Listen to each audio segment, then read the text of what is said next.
Alright guys, how's it going? Now before I get into this video, right, when I upload my videos as a default setting, like all the same settings, you know what I mean? On every video upload. But what I don't know is how to change it so you can see my likes and dislikes. I think you can do it on individual videos, but I don't know how to do it for every video just by default. If anyone knows, please let me know. Because I'd really like my haters to see how popular my videos are. Do you know what I mean? The likes.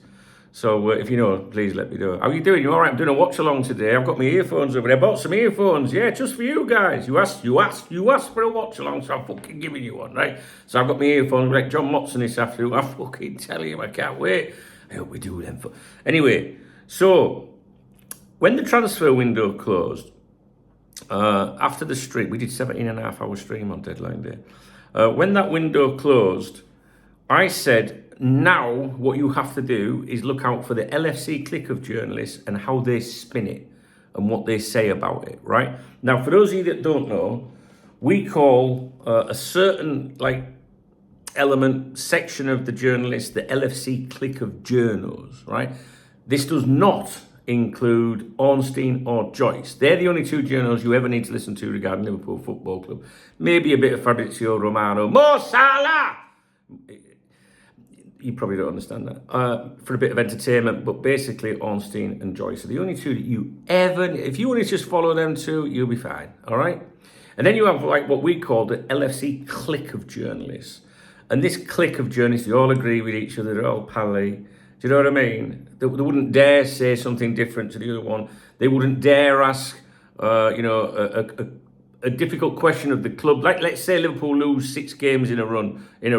They wouldn't dare ask a question as to why that was happening or anything like that. It's all positive and all that. They're fucking clinging to, to getting access and stuff like that. At one time, back in the day, right, they might have been pretty relevant because they might have worked for, publications, big newspapers and stuff like that. But no one buys newspapers anymore. So they're not as relevant anymore, but the fan channels will put one of these click journalists on and they make it sound like they've got, Piers Morgan on or something like that, like a big famous name, but really it's just someone from decades ago. Do you know what I mean? And that's how they cling on.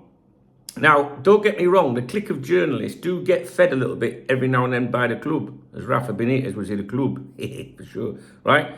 But not important stuff. So, for example, Liverpool identify a number 6, and it's Zubimendi. That is only going to come to you, right, from Ornstein and or Joyce, right? That's it, okay? You, obviously, Fabrizio Romano, I'm not going to shout it again. Obviously, Romano, if it's, if an agent's telling him or something, then you might get something like he did with Chiesa, right? But when the club are leaking stuff, because the club don't leak anything to Fabrizio Romano, okay? But they do leak, allegedly, to other people.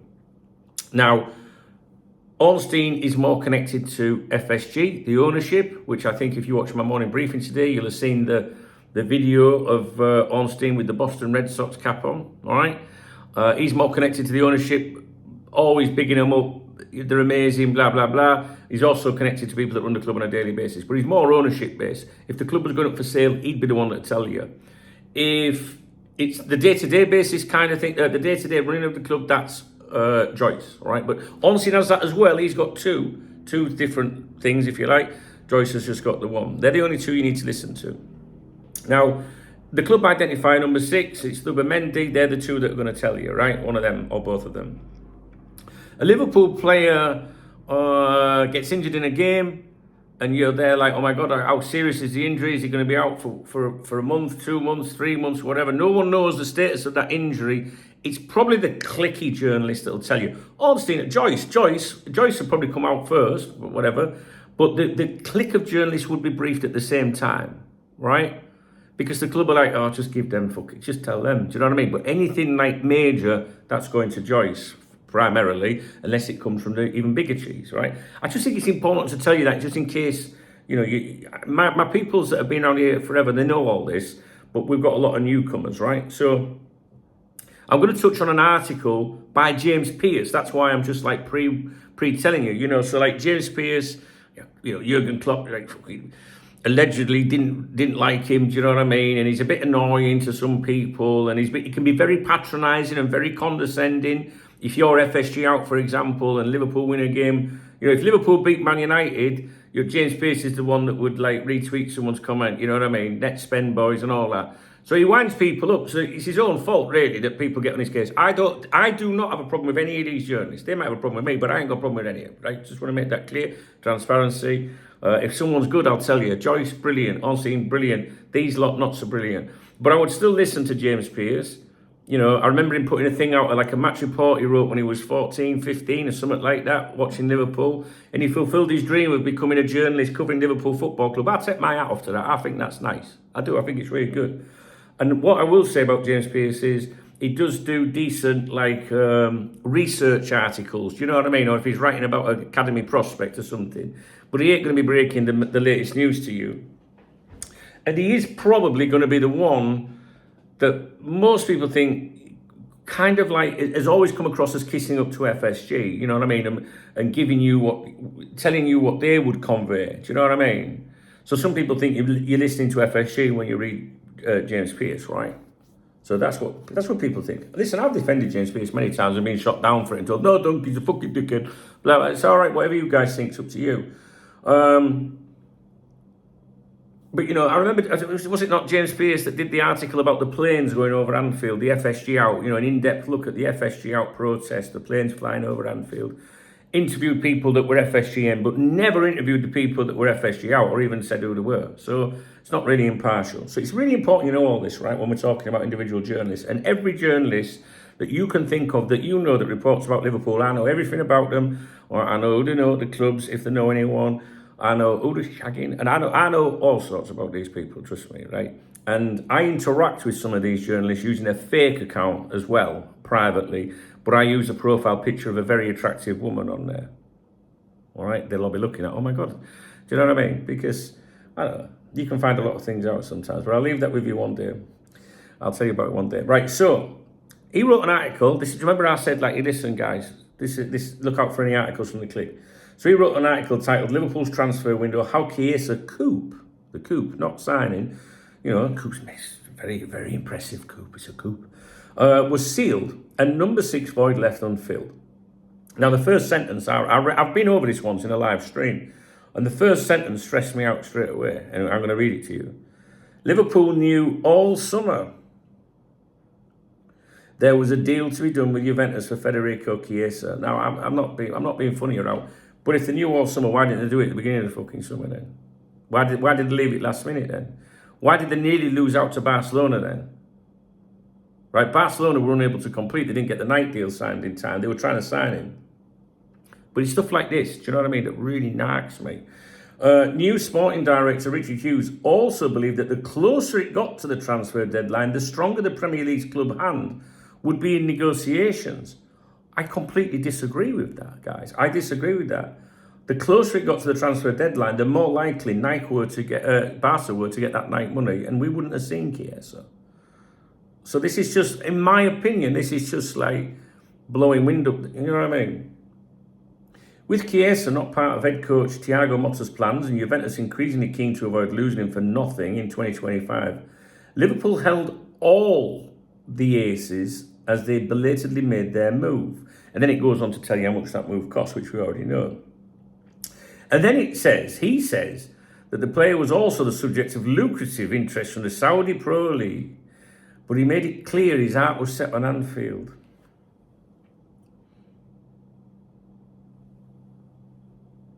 And it goes to say a little bit about how about the player's father and, you know, the private flight to Turin. All nice stuff about Chiesa. I hope it works out with this kid, I really do, right? So please don't think I'm being negative in any way, shape or form towards the player. It's the reporting, right? Liverpool's recruitment staff have long admired Chiesa. They built up a hefty dossier on him, including scouting reports and Brendan Rodgers' character references during his breakthrough years at Fiorentina. Their relationship with his agent, Fali Ramadani, dates back to the signing of Lazar Markovic from Benfica in 2014. However, when Chiesa moved to Juventus in 2020, initially on loan with an obligation to buy for €50 million, Liverpool thought their hopes of signing him had disappeared. He goes on and on. Talks about his injuries. As well as calling on the contents of that dossier. Dear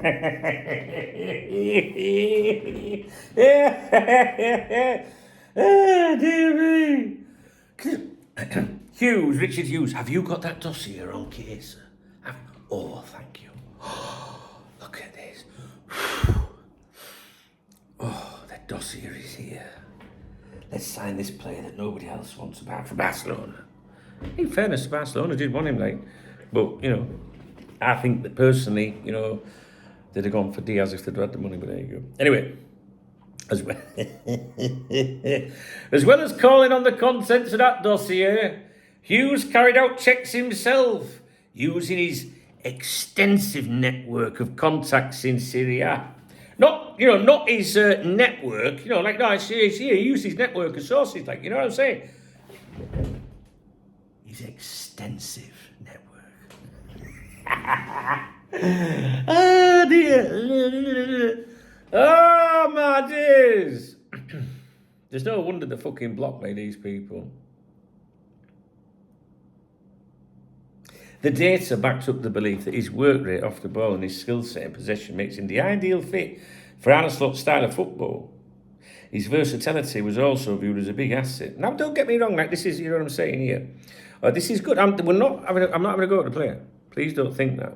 I'm not having a go at James Pearce. I'm just saying, like, you could just tell. You know what I mean? Anyway, it doesn't matter. Hughes didn't need to travel to Italy with discussions conducted over the telephone. He's fucking clever, Richard Hughes, you know. Hughes and Slot was struck by the player's ambition and desire to test himself in the Premier League. Of course he had desire to play in the Premier League. Barcelona couldn't fucking sign him. Nobody else wanted him. He knew he was stuck in Juventus with reserves. I'm not knocking him. Hey, listen, I've seen his videos and that, when he got unveiled, it looked like a little kid getting Liverpool kit. He was buzzing. I love it. I've said this in previous videos, so don't you fucking start caps locking me to death. I was like, I said I think it was a debriefing the other night. In all my time doing KopTalk, I don't think I've ever seen a player so delighted to sign for the club. It's a true story, and he came across really genuine and authentic. Right?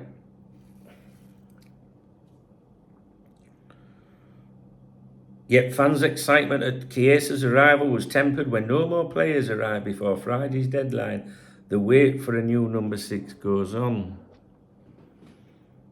Well, judging by what they've been fucking saying in the media and Arne Slot's words, it looks like they're going to try and wing it until Bajcetic comes back next year.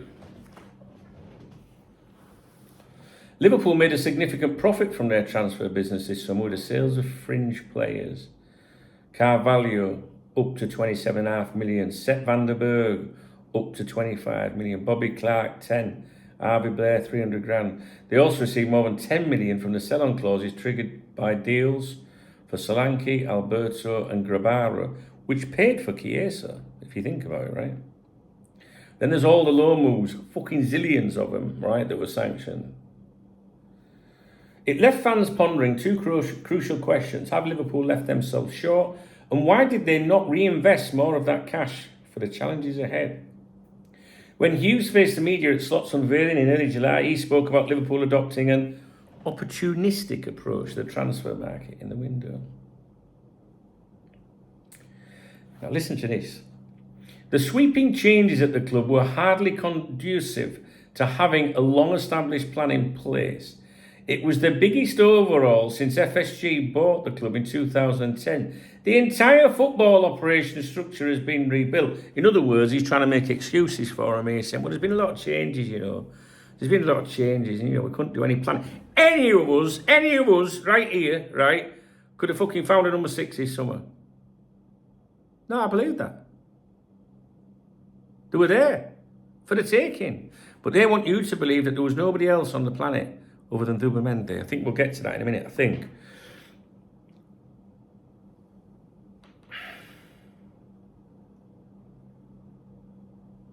One of the key reasons Slot was recruited from Feyenoord was his proven record of improving players. this is like, I find that rather insulting, because that's like saying that that Arne Slot can improve the players that Jurgen Klopp already had. It's true that a change of manager might see a player, like maybe if there was something prickly there, or, you got a new chance to improve a manager, and maybe it could just click for someone.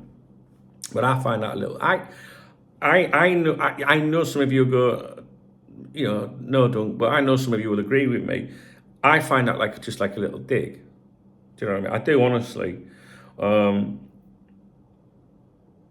Slot shared the belief of Edwards and Hughes that the squad, as Rafa Benitez would say, for sure, was strong, and that development would largely come from within through work on the training pitch. The English isn't correct.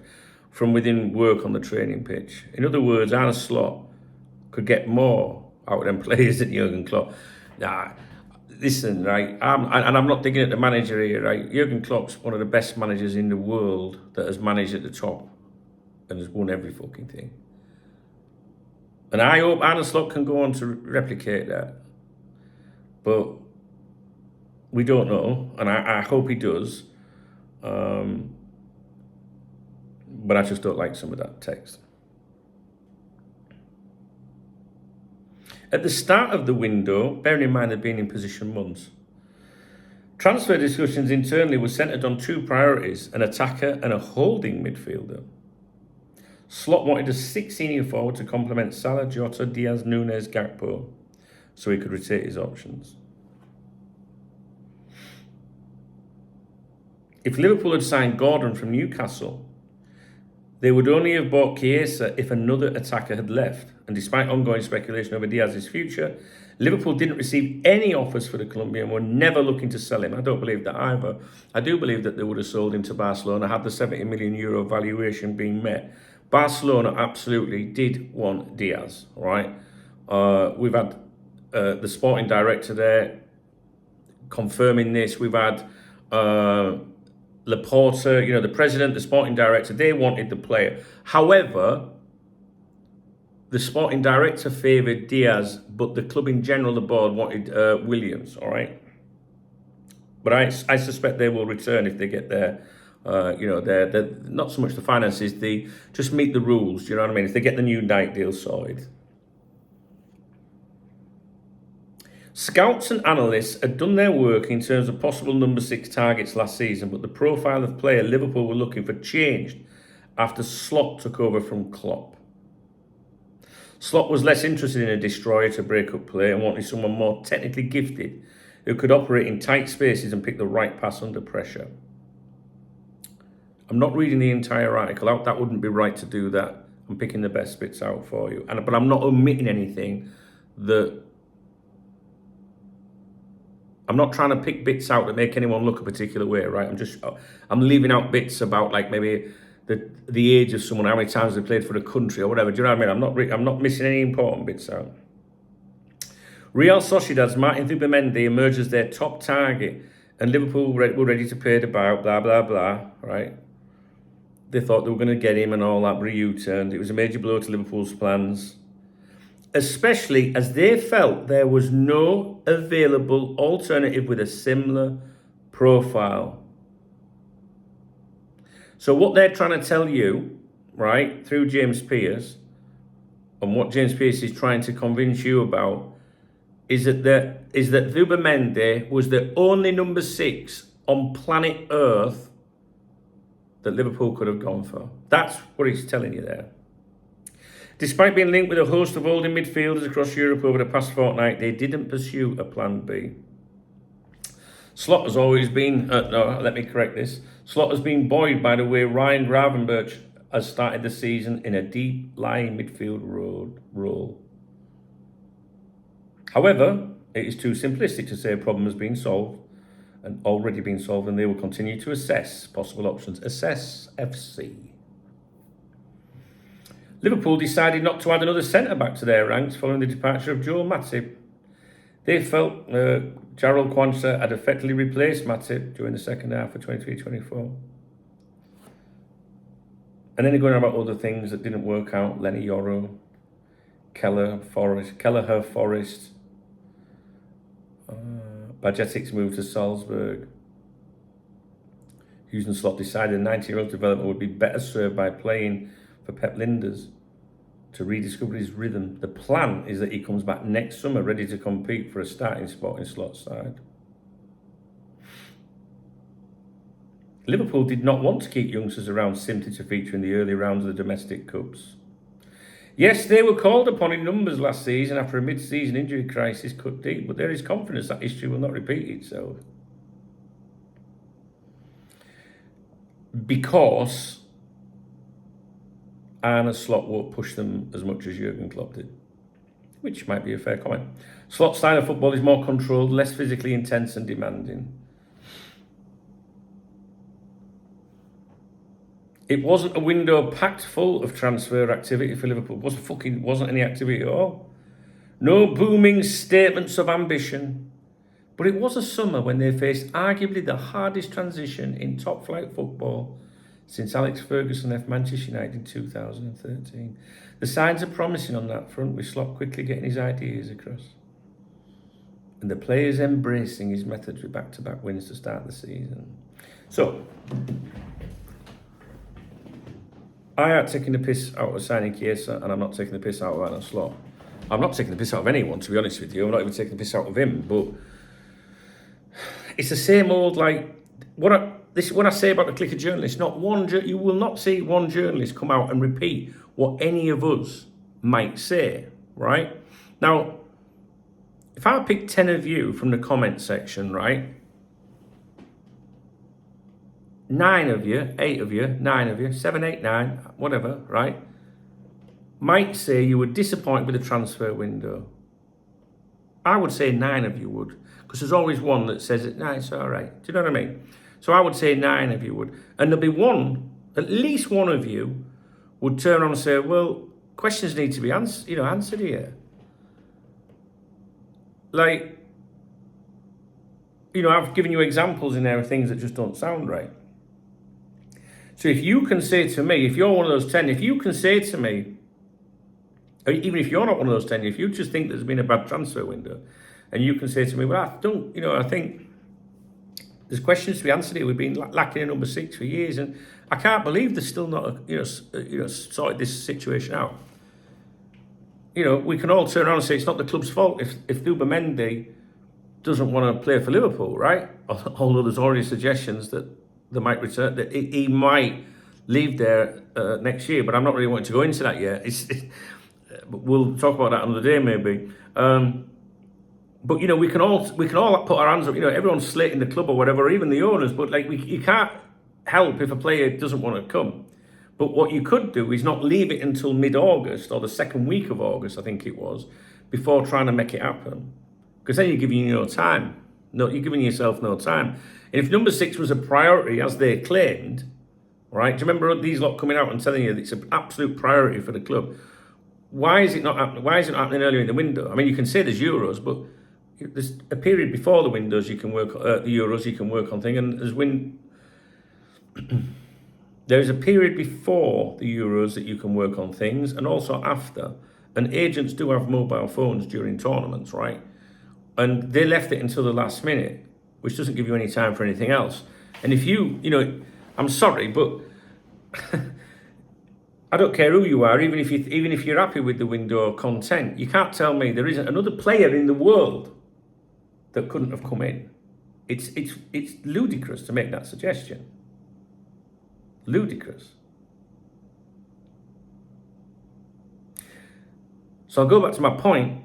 One of you or some of you could ask these questions. Like, well, why? We've been waiting years for this number 6. Where the fuck is he? But this clique of journalists, if you were to say there's 10 journalists, do you not find it strange that all 10 all write with the same style? Not one of them would come out and say what you would say. Do you not find that strange? And many of them claim to be Liverpool fans. Right? So this isn't about sticking a knife in on anyone.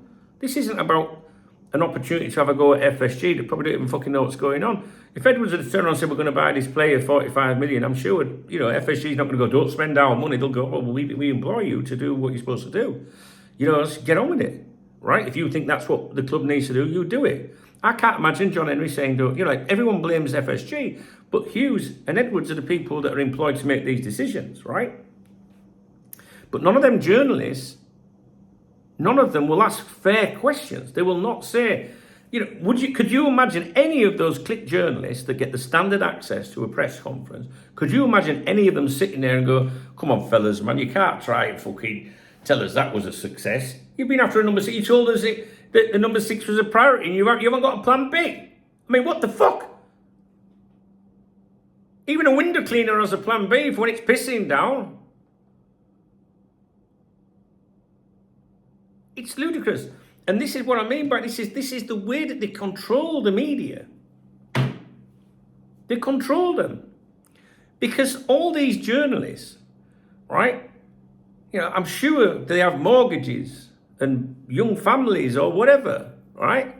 So the industry now they're so desperate now that they can't run something that the club would disapprove, if you know what I mean. Because if you rock the boat, right, you're losing your access.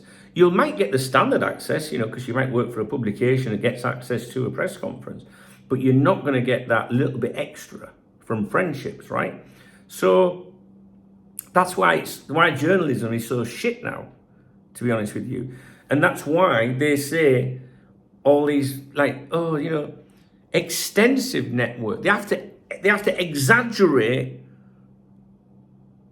to make someone sound even better than they are. So why not just say because of his network of sources? You know what I mean? Like if I was talking about one of my friends, I would say, yeah, he's got a network of sources. I don't need to say he's got an extensive. I'd say that if I was just trying to convince someone, to make him sound good. And that's what they do. Anyway, there's something else I was going to tell you, but I can't remember now.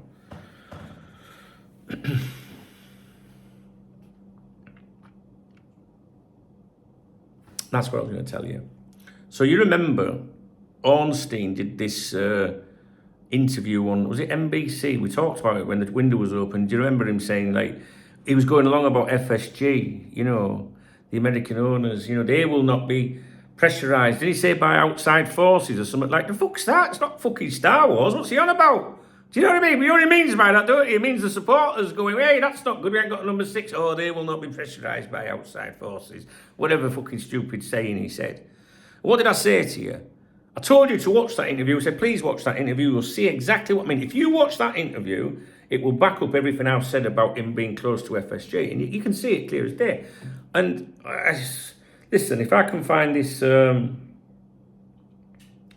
email, I'll show you exactly. Here we go. Chris sent me this. Was available. Many clubs were looking at him. I've spoken to others who had made There's Ornstein, look.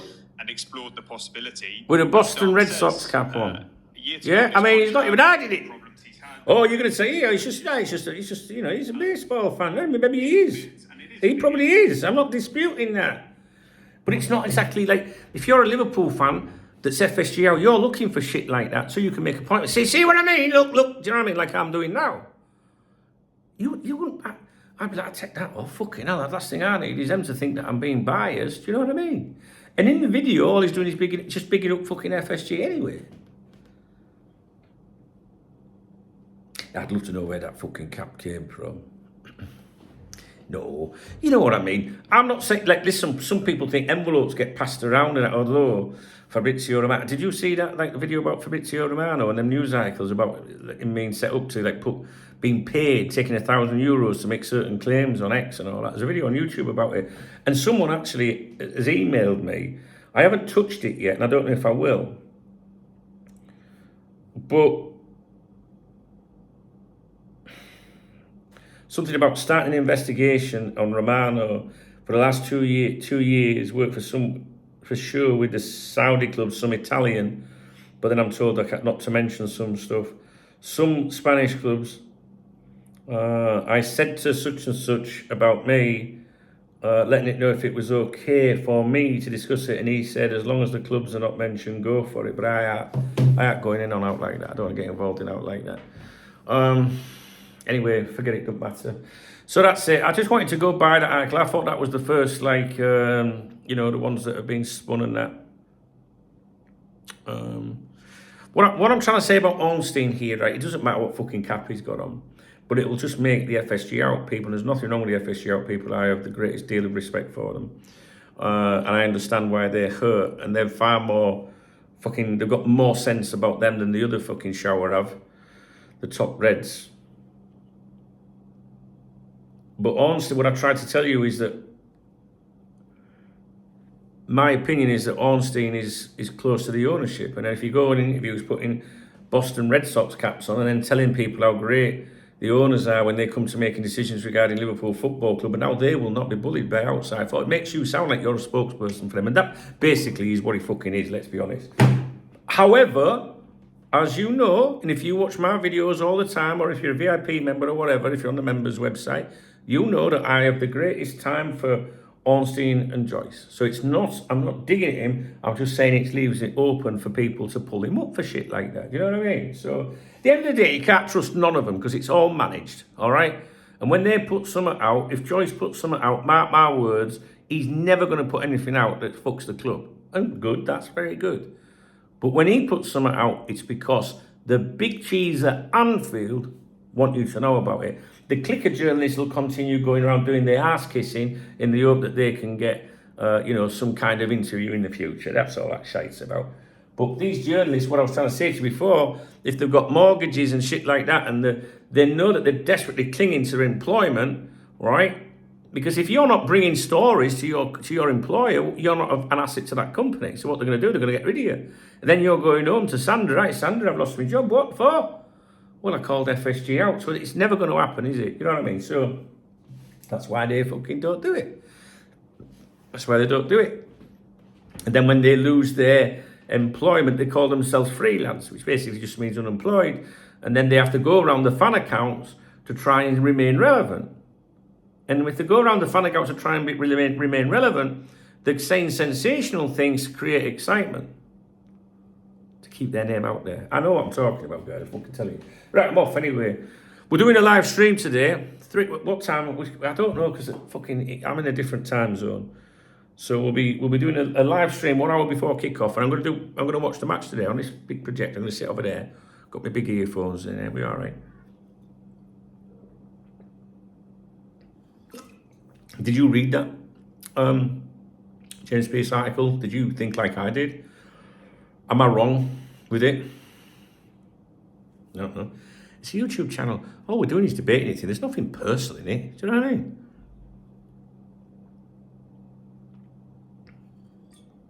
People have slagged me off for years. I don't lose any sleep over it. Only people I care about, it's you guys that are watching my videos for the right reasons, that want to support me.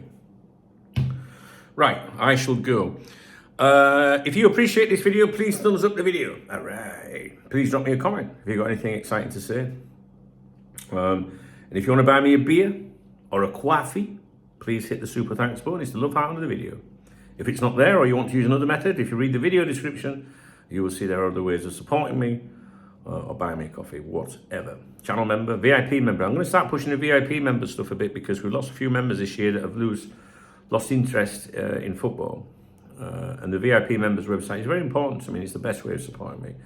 I might even start having like a big horn or something like when one of you guys joined. You know what I mean? Like, fucking make it funny or something like that. Big certificate or something. You know what I mean? Be all right, wouldn't it? Right. I'm going. You know, like some people can say it's your birthday soon. Can I get you something done? They don't really. No one said that at all. Yeah, get yourself a KopTalk VIP membership. That meant my birthday. 13th of September, guys. All right. Let me know what you think about everything. Let's hope we get results today. Keep the faith. And please, I'm really not digging at anybody in this video at all, including James Pearce. I'm just trying to explain how they spin and say things. And if you believe there is no other number 6 in the world that Liverpool could have signed this year better than, say, Gravenberch or something like that being used there, please let me know in the video section so we can all have a good laugh. All right, guys. Cheers.